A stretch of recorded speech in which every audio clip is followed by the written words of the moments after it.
Welcome back to the channel. Today we're digging into 5 major new updates on the Galaxy S26 Ultra, and some of these are great news for users but not so great for Samsung. Let's jump right in. The first update is about the launch timeline.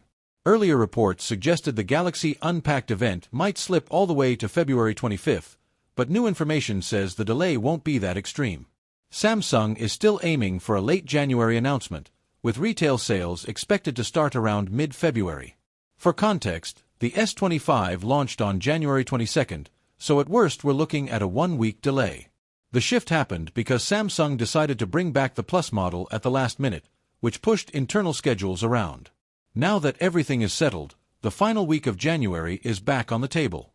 Now let's talk cameras, because this is where things get interesting. Samsung is finally moving to 24-megapixel default photos, something users have been asking for and something Apple already does. The S26 Ultra still has a 200-megapixel main sensor, but until now Samsung defaulted to 12-megapixel images, which meant Apple held an edge in fine detail. With the S26 Ultra, Samsung is matching the 24-megapixel default for both regular and portrait shots. There's one catch.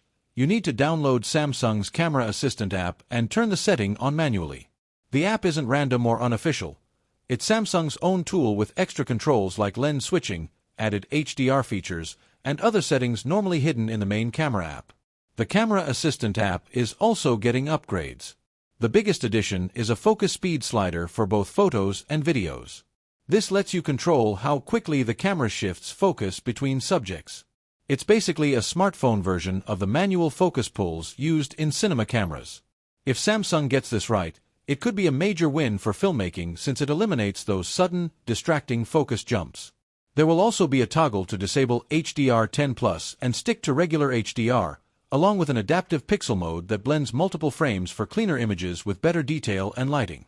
On the hardware side, Samsung is adding a new 12-megapixel 3x telephoto lens, replacing last year's 10-megapixel sensor. The main and periscope cameras are also getting larger apertures, which explains the bigger camera bump this year.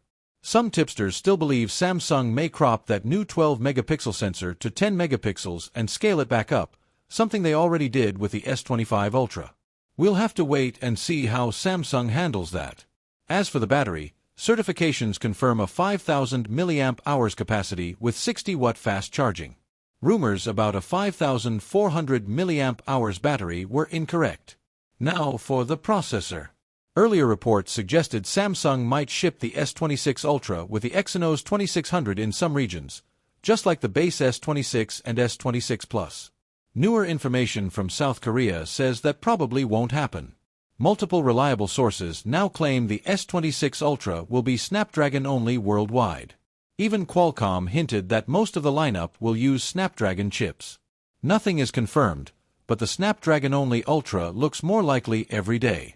To be fair, the Exynos 2600 is promising on paper. Benchmarks show it competing well with the Snapdragon 8 Gen 5, and Samsung says it runs about 30% cooler thanks to a new thermal design. If true, that's a big deal because heat and throttling have always been the biggest weaknesses for Exynos. Still, the history isn't great, so people are cautious. Make sure to subscribe so you don't miss our latest tech videos. If Samsung can truly prove Exynos is ready, maybe we'll see it return in next year's S27 Ultra. For now, Samsung seems focused on stability and consistency for the S26 Ultra. Don't forget to like the video, subscribe to the channel, and drop a comment telling me what you think about the S26 Ultra.